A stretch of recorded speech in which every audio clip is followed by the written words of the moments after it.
Tīmekļa vietnes iestatījumi 2. Daļa. Mājaslapas moduļa pamācības pirmajā daļā mēs apskatījām moduļa aktivizēšanu, vispārīgos iestatījumus, priekšskatījumu un lapas izveidas iestatījumus. Šajā videoklipā mēs izskaidrosim atlikušos tā paša moduļa iestatījumus. Pēdējās rindkopas saites. Tīmekļa vietnēs parasti ir dažādi URL uz juridisko paziņojumu, lietošanas noteikumiem, privātuma sadaļām vai citu juridiski nepieciešamo informāciju. Lai pievienotu URL saites savai vietnei, noklikšķiniet uz vietnes moduļa izvēlmes footer pēdiņa. Ja jums ir smartticle vai cita izstrādātāja izstrādātas lietotnes, pirmajos divos ievadas laukos ievadiet konkrētā veikala saites. Varat norādīt, vai URL ir jāatver irāmī vai jaunā cilnē. Izvēlieties lapa, ja veidojat saiti uz jaunu smartticle izveidoto lapu. Lai iegūtu vairāk informācijas par jaunu vietnes apakšlapu izveidi, lūdzu, pārskatiet šīs pamācības 1.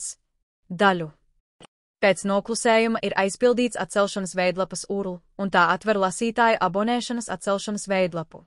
Iespēja atcelt abonementu, nepiesakoties kā lietotājam, dažās valstīs ir noteikta ar likumu. Lūdzu, pārliecinieties, ka šādos gadījumos šis URL netiek dzēsts vai ka tas tiek aizstāts ar līdzīgu atcelšanas veidlapu. Ievadiet sīkfailu banera URL.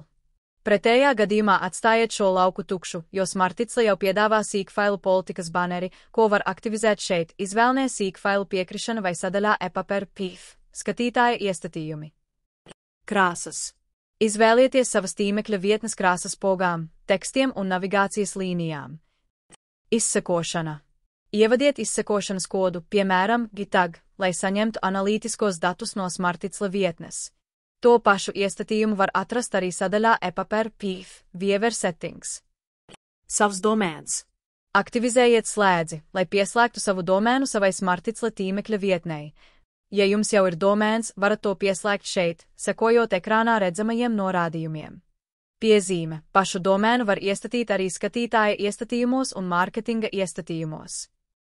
Piekrišana izmantot sīkfailus. Deaktivizējiet šo iestatījumu, ja jau izmantojat savu sīkfailu piekrišanas baneri.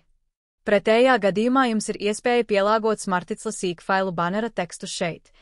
Pēc šīs iestatīšanas jūsu vietne ir gatava, lai to varētu izmantot un baudīt jūsu lasītāji. Aktivizējiet šo iestatījumu, ja vēl neizmantojat savu sīkfailu piekrišanas baneri. Šeit jums ir iespēja pielāgot smartticle sīkfailu banera tekstus.